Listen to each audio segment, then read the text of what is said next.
জুলাই সনদ বাস্তবায়নে নভেম্বরে গণভোট চায় জামায়াত। পিআর নির্বাচন, 14 দল ও জাতীয় পার্টি নিষিদ্ধ সহ 5 দাবি আদায়ে রাজধানীতে ইসলামী দলগুলোর মানববন্ধন।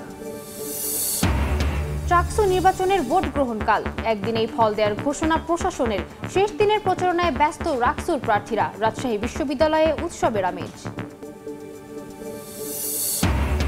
ভাতা বৃদ্ধি সহ 3 দাবিতে এমপিও শিক্ষকদের কর্মবিরতি। তৃতীয় দিনের মতো কেন্দ্রীয় শহীদ মিনারে অবস্থান। দাবি না মানলে সচিবালয় অভিমুখে পদযাত্রার হুঁশিয়ারি। এক ক্লিকেই আদালত থেকে কারাগারে যাবে জামিননামা। কাল থেকে শুরু অনলাইন সেবা, জানালেন আইন উপদেষ্টা। বর্তমান সরকারের আমলে বিচার বিভাগের আলাদা সচিবালয়। লালবাগ প্রতি ঘরে ঘরে কারখানা আছে। যারা এইসব ব্যবসা করে তাদের খুঁটার জোর বেশি থাকে, কিছু বলা যায় না। ঊর্ধ্বতন কর্তৃপক্ষের কাছে বলা হয়েছে, কিন্তু এতে কোনো আমরা ফলাফল পাচ্ছি না। নিমতলী চুরিহাটের অগ্নিকাণ্ডের পরও নড়েনি টনক। পুরান ঢাকা জুড়ে কেমিক্যালের গুদাম, আবাসিক ভবনের নিচেও মজুদ। ফের বড় দুর্ঘটনার শঙ্কা।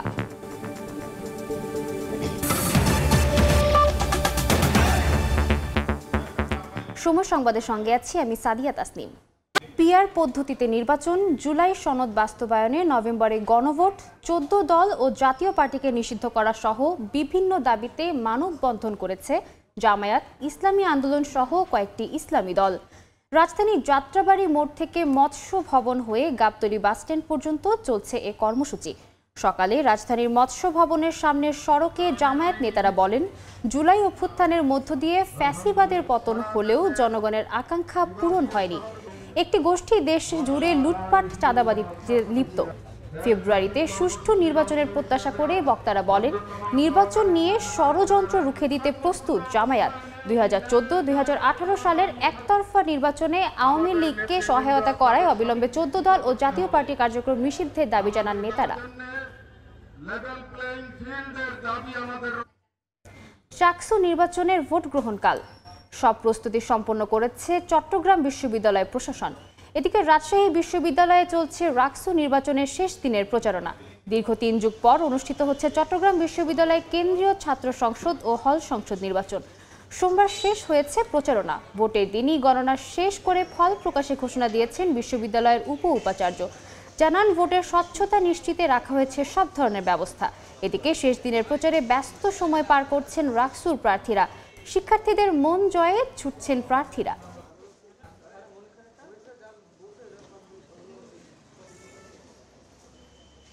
সরঞ্জামাদি নির্বাচনের কক্ষসমূহ, ভোট কেন্দ্র, গোপন কক্ষ, নির্বাচনী ম্যান পাওয়ার, আমাদের লজিস্টিক্স যা কিছু আছে একদম পারফেক্টলি রেডি। নিরাপত্তার সাথে জড়িত আমাদের নিজস্ব সিকিউরিটি, বিশ্ববিদ্যালয়ের বাহিরে যেরকম আমাদের জাতীয় বিভিন্ন যে আইনশৃঙ্খলা বাহিনীর সংস্থারা, ওনারা অলরেডি বিশ্ববিদ্যালয় ক্যাম্পাসে চলে আসছেন। নিরাপত্তা নিয়েও আমাদের তেমন কোনো শঙ্কা নেই। এই মুহূর্তে চট্টগ্রাম বিশ্ববিদ্যালয়ে আছেন রিপোর্টার আলামিন তুষার এবং নিগার মেহরি রিনি। রাজশাহী বিশ্ববিদ্যালয়ে আছেন রিপোর্টার সাইফুর রহমান রকি। প্রথমেই যাচ্ছি চট্টগ্রামে তুষারের কাছে। আমরা এখন নির্বাচন কমিশন অফিসের ঠিক সামনে দাঁড়িয়ে আছি এবং ভেতরে একটি মিটিং চলছে, আলোচনা চলছে। নির্বাচন কমিশনার যারা রয়েছেন, নির্বাচন কমিশনের যারা সদস্যরা রয়েছেন, তারা কিন্তু সেই মিটিংয়ে অংশগ্রহণ করেছেন। আজকে সার্বিক যে পরিস্থিতি, কালকে কিভাবে ভোট গণনা করা হবে, সার্বিক ব্যাপারগুলো কীরকম চলবে, সেগুলো নিয়ে কিন্তু মিটিং চলছে। এবং এর ফাঁকেই কিন্তু যে বিভিন্ন হলে যে ব্যালট বাক্সগুলো পৌঁছে দেওয়ার যে কার্যক্রম, সেটি কিন্তু এর মধ্যে চলছে। নির্বাচন কমিশন ভবন থেকে এই ব্যালট বাক্সগুলো কিন্তু একে একে নিয়ে যাওয়া হচ্ছে, আমরা দেখতে পাচ্ছি। এর বাইরেও আমরা যেমনটা জানতে পেরেছি যে আগামীকালই কিন্তু ব্যালট পেপারগুলো কিন্তু পাঠানো হবে এবং এর আগ পর্যন্ত কিন্তু ব্যালট পেপারগুলোকে আসলে ওভাবে নিয়ে যাওয়া হবে না। এবং একটি মিটিং, একটি যে যেমনটা বলছিলাম যে একটি মিটিং চলছে, সেখানে কিন্তু তারা আসলে অবস্থান নিয়েছেন এবং ব্যালট বাক্সগুলো ধীরে ধীরে যাচ্ছে। এবং আমাদের প্রধান নির্বাচন কমিশনারের সঙ্গে আমাদের কথা হয়েছে, তিনি যেমনটা বলছিলেন যে সার্বিকভাবে নির্বাচনের জন্য তারা আসলে পুরোপুরি প্রস্তুত রয়েছেন। তাদের জায়গা থেকে কোনো ধরনের সমস্যা নেই। এবং এখানকার যিনি আইটি ডিপার্টমেন্টের যিনি হেড রয়েছেন, তিনি বলছিলেন যে নির্বাচনী যে গণনা প্রক্রিয়া রয়েছে সেটি ওএমআর এর জন্য প্রস্তুত করার পরে প্রায় যদি 80% ভোট কাস্ট হয় সেই ক্ষেত্রে কিন্তু প্রায় 7 ঘন্টা শুধু ওএমআর এর শিটেই কিন্তু ওএমআর শিট গণনা করতে লাগবে। এছাড়া ওএমআর শিটগুলোকে গুছিয়ে মেশিনের জন্য প্রস্তুত করা এবং সার্বিক ফলাফল ঘোষণা করতেও কিন্তু সময় লাগবে। সেই জায়গা থেকে ভোট গণনা পরবর্তী সময়ে ভোট গণনা করতে সার্বিক 4টার মধ্যে যদি ভোট প্রয়োগ শেষ হয়ে যায় সেই ক্ষেত্রে সার্বিক সব কিছু ব্যবস্থা করে ভোট গণনা করে ফলাফল প্রকাশ করতে পরদিন সকাল হয়ে যাওয়ার মতো একটি সম্ভাবনা আছে, এমনটা কিন্তু এখান থেকে আমাদেরকে জানানো হয়েছে। এছাড়া আমাদের প্রভিসির সঙ্গে প্রশাসনের যে প্রভিসি রয়েছেন প্রভিসির সঙ্গে কথা হচ্ছিল। প্রভিসি বলছিলেন যে তাদের জায়গা থেকে তারা সর্বোচ্চ চেষ্টা করছেন, ম্যাজিস্ট্রেট নিয়োগ করা হয়েছে যেন কোনো ধরনের অপ্রীতিকর ঘটনা না হয়। এর বাইরেও আমরা সেনাবাহিনী এবং বিজিবি যারা রয়েছেন বিজিবি সদস্যরা রয়েছেন যদি অপ্রীতিকর কোনো ঘটনা ঘটে সেক্ষেত্রে সেখানে তারা নেবেন এবং ফলাফল ঘোষণা করা হবে বিবিএ ডিপার্টমেন্টের যেই সভাকক্ষ রয়েছে সেখান থেকে। এবং সেখানটায় কিন্তু এখন আমাদের আরেক সহকর্মী রয়েছেন রিনি, আমরা চলে যাব তার কাছে, তিনি বলবেন সেখানকার বিস্তারিত। রিনি, আমি এখন আছি বিশ্ববিদ্যালয়ের যে বিবিএ অনুষদ, সেই বিবিএ অনুষদের সামনে। এখান থেকেই মূলত চাকসু নির্বাচনের যে ফলাফল সেটি ঘোষণা করা হবে। মূলত এই ভবনের যেই অডিটোরিয়াম সেটি বিশ্ববিদ্যালয়ের সবচেয়ে বড় অডিটোরিয়াম, পাশাপাশি এই যে অনুষদটি এই অনুষদের অবস্থান কিন্তু বিশ্ববিদ্যালয়ের একটি মাঝামাঝি এবং সুবিধাজনক অবস্থানে রয়েছে, যার ফলে এইখান থেকে যে নির্বাচন কমিশনার রয়েছেন তারা কিন্তু ফলাফল ঘোষণার কথা বলেছেন এবং গতকালকে রাত 12টায় যে প্রচারণার কাজ সেটি সম্পন্ন হয়েছে, যার ফলে আজকে কিন্তু বিশ্ববিদ্যালয়ে কিছুটা শান্ত পরিস্থিতি বিরাজ করছে এবং মানুষের পদচারণা খুব একটা দেখা যাচ্ছে না।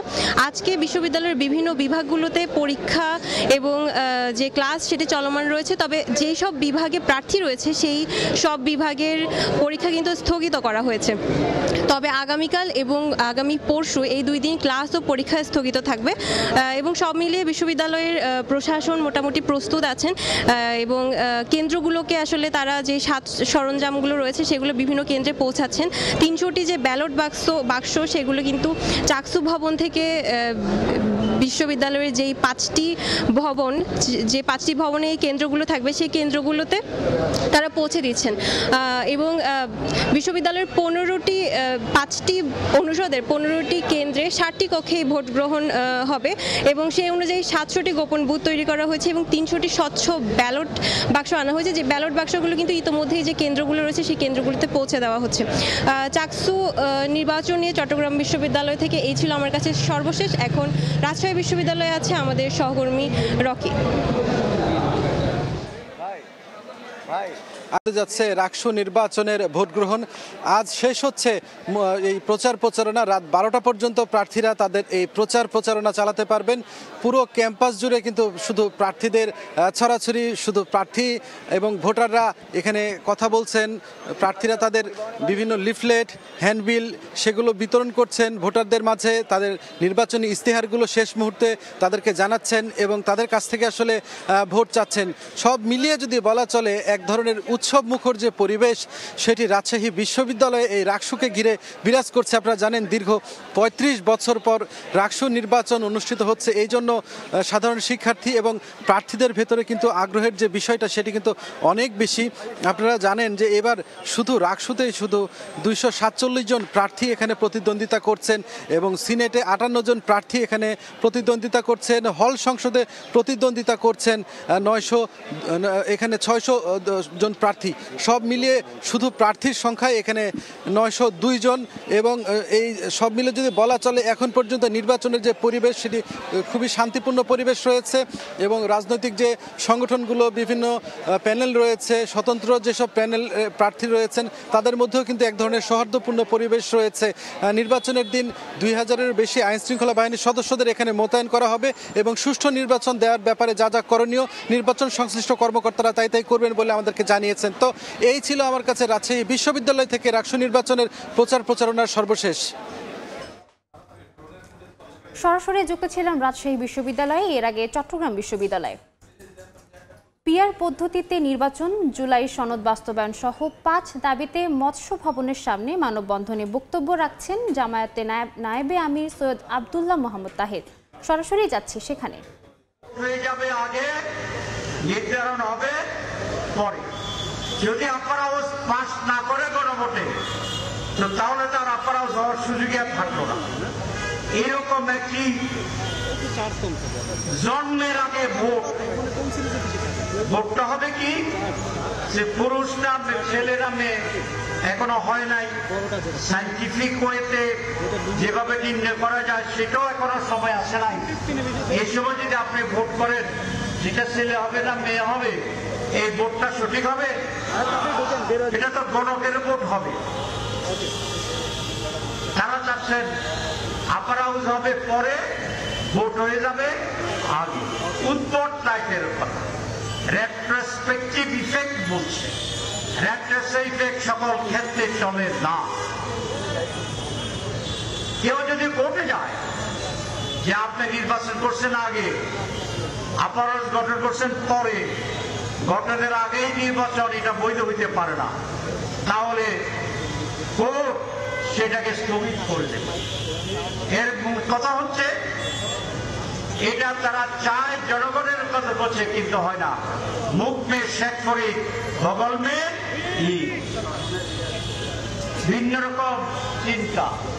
আমরা কালকে ইলেকশন কমিশনে গিয়েছিলাম, আপনারা টেলিভিশনের বন্ধুদের মাধ্যমে জাতীয় শিক্ষা জানতে পেরেছে।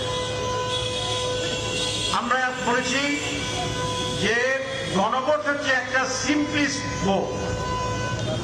এখানে কোনো দল নাই, কোনো প্রতিদ্বন্দ্বিতা নাই, ব্যালট একটা থাকবে, জনগণ হা অথবা না লিখবে। আমাকে প্রশ্ন করা হয়েছিল সেখানে এবং সাংবাদিকেরা যে সময় আছে এটা কি সম্ভব? বাংলাদেশের ইতিহাসে একটি গণভোট হয়েছিল 21 দিনে, আরেকটি গণভোট হয়েছিল মাত্র 17 দিনে, এবং 17 দিন 21 দিনের নির্বাচনের গণভোটে আজ পর্যন্ত কেউ কোনো প্রশ্ন তোলেনি। প্রক্রিয়ার ক্ষেত্রে আমরা ইলেকশন কমিশনকে বলে আসছি যে এই নির্বাচনে 1 মাসের ভিতরে গণভোট করা সম্ভব। যদি আজকে হচ্ছে অক্টোবরের। সরাসরি যুক্ত ছিলাম মৎস্য ভবনে। মূল বেতনের 20% হারে বাড়ি ভাড়া ভাতা বৃদ্ধির দাবিতে কেন্দ্রীয় শহীদ মিনারে টানা তৃতীয় দিনের মতো অবস্থান করছেন আন্দোলনরত এমপিওভুক্ত শিক্ষকরা। সেখানে আছেন সহকর্মী মনের হোসাইন, সরাসরি যাচ্ছি তার কাছে।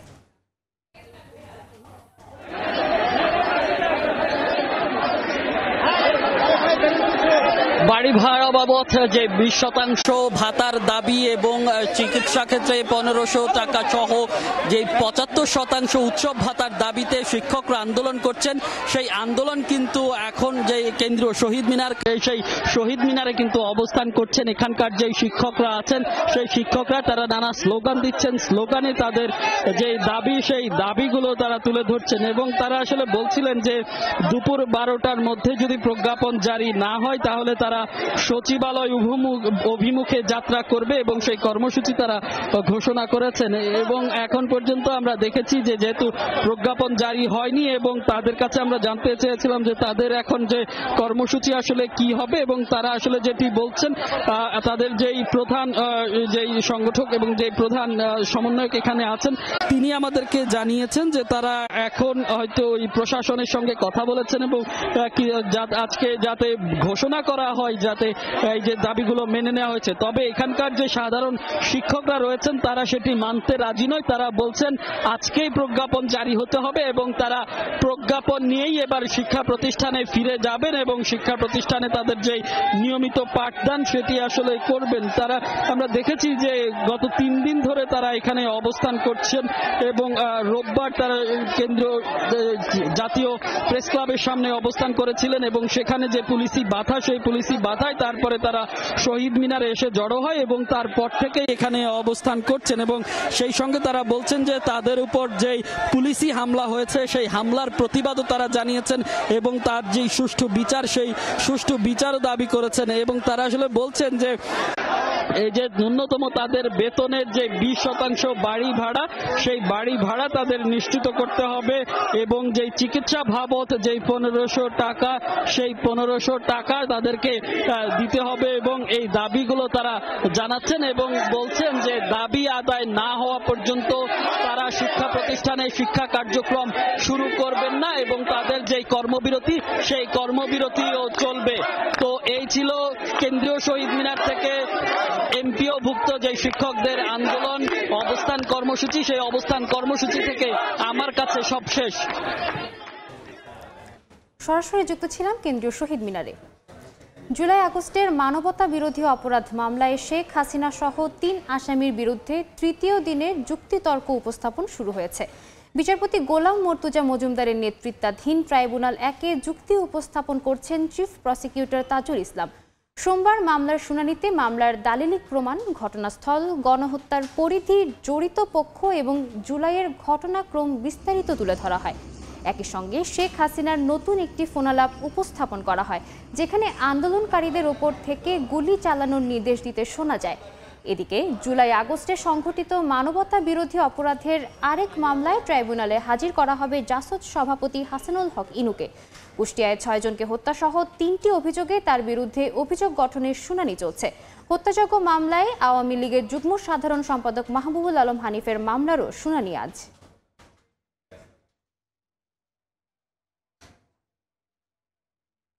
এক ক্লিকেই আদালত থেকে কারাগারে যাবে জামিননামা। কাল থেকে অনলাইন সেবা চালু হচ্ছে বলে জানিয়েছেন আইন উপদেষ্টা আসিফ নজরুল। সকালে সুপ্রিম কোর্ট অডিটোরিয়ামে অ্যাটর্নি জেনারেলের কার্যালয়ে আয়োজিত এক অনুষ্ঠানে আইন উপদেষ্টা বলেন, আদালত থেকে জামিন পাওয়ার পর একজন আসামিকে 12টি ধাপ অতিক্রম করতে হয়। কোনো ধাপে টাকাও খরচ করতে হয়। এই জটিলতা ও হয়রানি নিরসনে অনলাইনে জামিননামার সুবিধা চালু করা হবে। বর্তমান সরকারের আমলে বিচার বিভাগের আলাদা সচিবালয় প্রতিষ্ঠা করা হবে বলেও জানান আইন উপদেষ্টা। লোক জামিন পাওয়ার পর আদালত থেকে ছাড়া পাওয়া পর্যন্ত আমি আমার ল মিনিস্ট্রিতে যারা আছে তারা প্রত্যেকেই জাজ, এক্সপেরিয়েন্সড, ভেরি গুড জাজ। তাদের থেকে শুনলাম 12টা প্রক্রিয়াতে যেতে হয়। তার 12টা প্রক্রিয়াতে 12টা ধাপে তাকে টাকা দিতে হয়, কোনো ধাপে 12টা ধাপে তাকে হয়রানির সম্মুখীন হতে হয়। আগামীকাল আমরা পাইলট প্রজেক্ট চালু করছি। একটা ক্লিক করবে আদালতের রায় থেকে সরাসরি এটা জেলখানায় পৌঁছে যাবে, যে জেলখানায় আসামি আছে। সময় সংবাদে আরও থাকছে। অবশেষে শেষ হচ্ছে গাজা যুদ্ধ।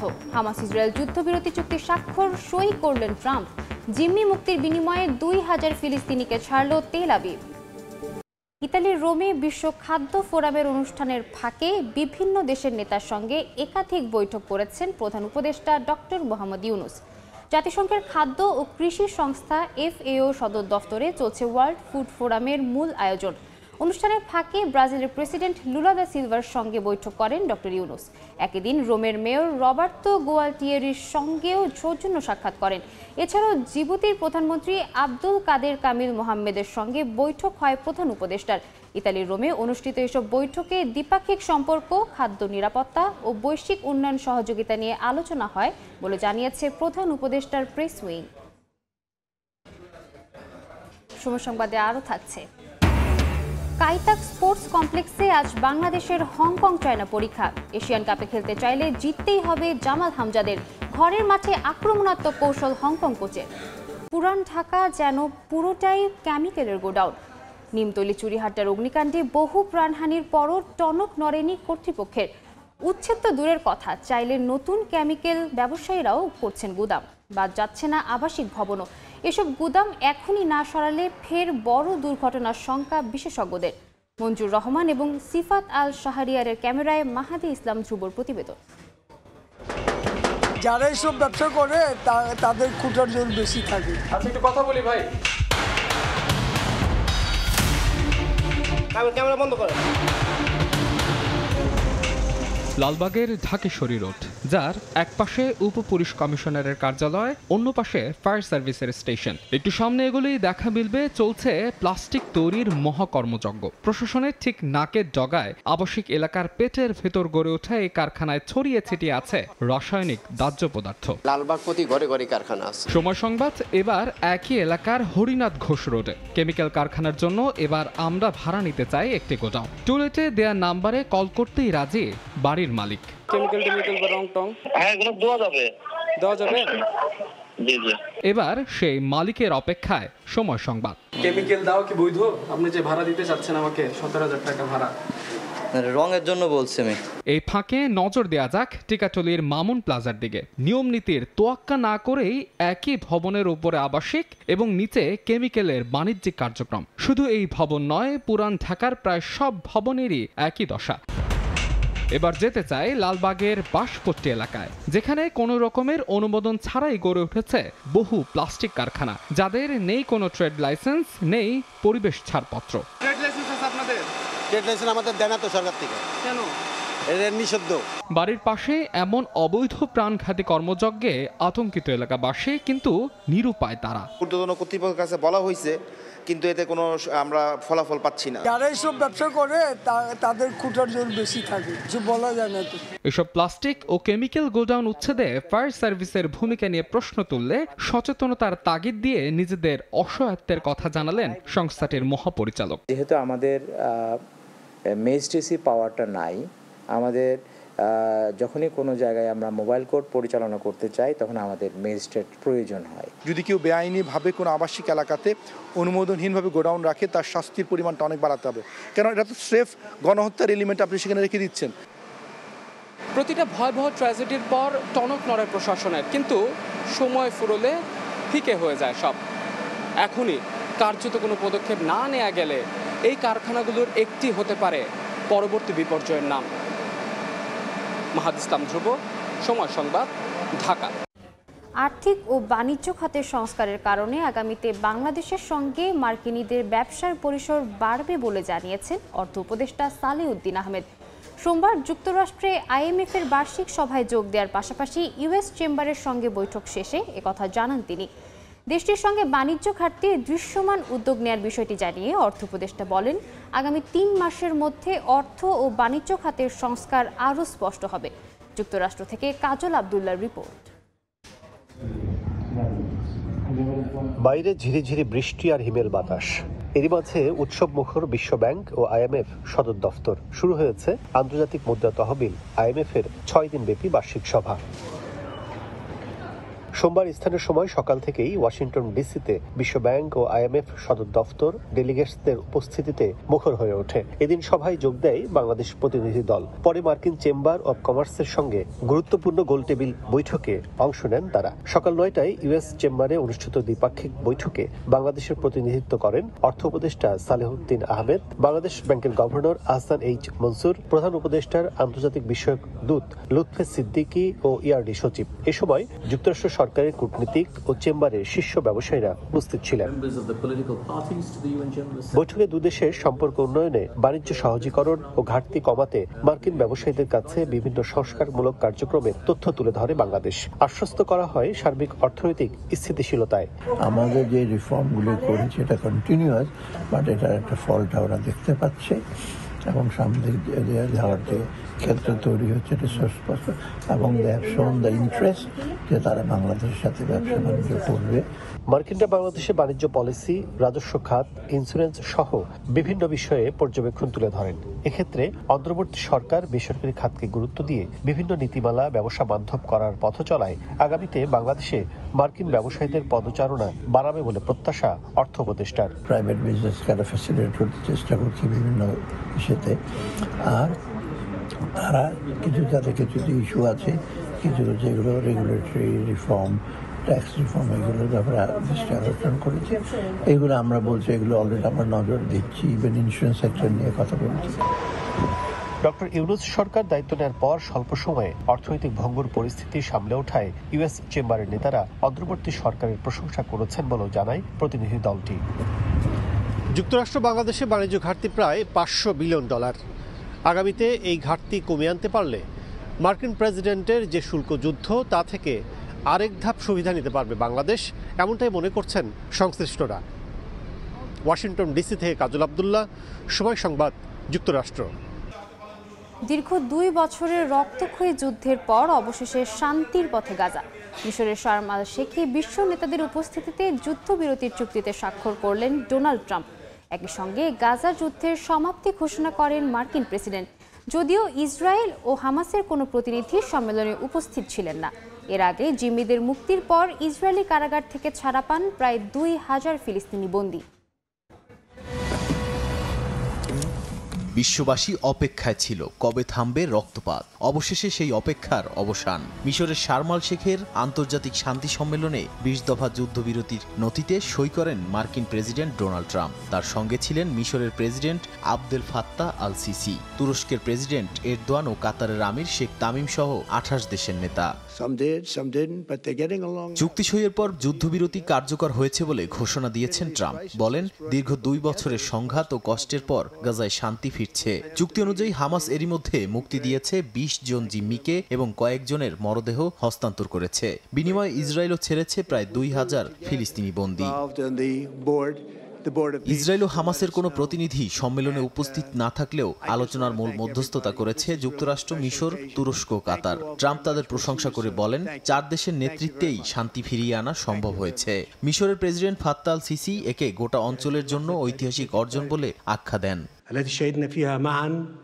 এই চুক্তির পেছনে গোপন কূটনীতি ছিল বলেই মনে করছেন বিশ্লেষকরা। তারা বলছেন, ট্রাম্পের জামাতা জ্যারেড কুশনার ও মার্কিন বিশেষ দূত স্টিভ উইটকফের সরাসরি বৈঠকেই হামাসের সঙ্গে আলোচনার দরজা খুলে যায়। এছাড়া যুক্তরাষ্ট্র ও আরব বিশ্বের এই যৌথ প্রচেষ্টাই যুদ্ধবিরতির পথ প্রশস্ত করেছে বলেও মনে করেন তারা।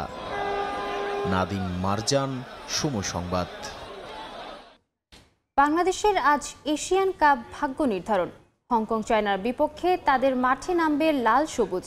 স্বাগতিক সমর্থকদের চাপ সামলে জিততেই হবে জামালদের। পয়েন্ট হারালে শেষ মূল পর্বের স্বপ্ন। এদিকে বাংলাদেশকে সমীহ করলেও ঘরের মাঠে নিজেদেরকেই ফেভারিট মানছেন হংকং কোচ। কাইতাক স্পোর্টস কমপ্লেক্সে ম্যাচ শুরু হবে বাংলাদেশ সময় সন্ধ্যা ৬টায়। হংকং চায়না থেকে ফাহিম ইসলামের ম্যাচ প্রিভিউ। হংকং চায়নার বিপক্ষে হোম ম্যাচে নিজেদের সামর্থ্য দেখিয়েছে বাংলাদেশ ফুটবল দল। শেষ পর্যন্ত হার সঙ্গী হলেও লাল সবুজদের খেলার ধরন চমকে দিয়েছে প্রতিপক্ষ অধিনায়ককে। সেজন্যই বাংলাদেশ দলকে ঠেকাতে ভিন্ন রণকৌশল এবার সাজিয়েছে হংকং চায়না। তাতে অবশ্য কিছু আসে যায় না বাংলাদেশ দলের হেড কোচের। পুরো দল নিয়ে প্রথমবারের মতো ম্যাচ ভেন্যু কাইতাক স্টেডিয়ামে হাবিয়ার কাবরেরা। এশিয়ান কাপের মূল পর্বে খেলার যে ক্ষীণ সম্ভাবনা রয়েছে তা টিকিয়ে রাখতে এই ম্যাচে জয় ছাড়া কোনো পথ নেই লাল সবুজদের। আমরা এই মাঠে মানিয়ে নেয়ার চেষ্টা করব। তাদের 50,000 দর্শক অবশ্যই আমাদের জন্য চ্যালেঞ্জিং, আর এই চ্যালেঞ্জ নিতে প্রস্তুত আমরা। আমাদের পূর্ণ 3 পয়েন্টের দিকেই নজর থাকবে। কাইতাক স্টেডিয়ামে শুধু হংকং চায়নার 11 ফুটবলার নয়, বাংলাদেশের প্রতিপক্ষ ছাদ বন্ধ থাকা এই স্টেডিয়ামের সমর্থকরাও। সেই সমর্থকদের চাপ সামাল দিয়ে হামজা সমিত জামালরা কি তুলে নিতে পারবে 3 পয়েন্ট? শুধু স্বাগতিক সমর্থক নয়, বাংলাদেশের চ্যালেঞ্জ বাড়িয়েছে ছাদ বন্ধ স্টেডিয়ামের 23 ডিগ্রি সেলসিয়াস তাপমাত্রার সঙ্গে মানিয়ে নেওয়া। কঠিন হলেও সবকিছুর জন্য প্রস্তুত হামজা সমিতরা। দলের সবাই সুস্থ আছে, খেলোয়াড়রা ট্রেনিং করেছে এই ম্যাচে পূর্ণ 3 পয়েন্ট নিতে চাই। তবে দলে বেশ কয়েকটি পরিবর্তন আসতে পারে। তপু একাদশে ফিরবে, আর মিতুল আমাদের সেরা গোলরক্ষক, সে অবশ্যই স্কোয়াডে থাকবে।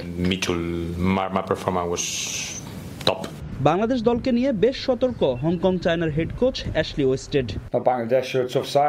এই গ্রুপটা অনেক কঠিন, তাদের সামর্থ্য আমাদের জানা আছে। হামজা আসাতে তারা আরো বেশি শক্তিশালী। তবে আমরা জয়ের জন্য মাঠে নামবো। আমাদের সমর্থকরাই আমাদের বড় শক্তি। এশিয়ান কাপ বাছাইয়ে এই মুহূর্তে গ্রুপ সিতে সবার উপরে আছে হংকং চায়না। 3 ম্যাচে তাদের পয়েন্ট 7। অন্যদিকে 1 পয়েন্ট নিয়ে সবার তলানিতে বাংলাদেশ। ফাহিম ইসলাম, সময় সংবাদ, হংকং চায়না। সময় সংবাদের শীর্ষ সংবাদগুলো জানিয়ে দিচ্ছে আরেকবার। সদিচ্ছা থাকলে 21 দিনেই গণভোট করা সম্ভব। পিআর সহ 5 দাবি আদায়ে রাজপথে কঠোর আন্দোলনের হুঁশিয়ারি জামায়াতের। রাজধানীতে ইসলামী দলগুলোর মানববন্ধন। চাকসু নির্বাচনের ভোট গ্রহণকাল, একদিনেই ফল দেওয়ার ঘোষণা প্রশাসনের। শেষ দিনের প্রচারণায় ব্যস্ত রাকসুর প্রার্থীরা। রাজশাহী বিশ্ববিদ্যালয়ে উৎসবের আমেজ। এবং ভাতা বৃদ্ধি সহ 3 দাবিতে এমপি ও শিক্ষকদের কর্মবিরতি। তৃতীয় দিনের মতো কেন্দ্রীয় শহীদ মিনারে অবস্থান। দাবি না মানলে সচিবালয় অভিমুখে পদযাত্রার হুঁশিয়ারি।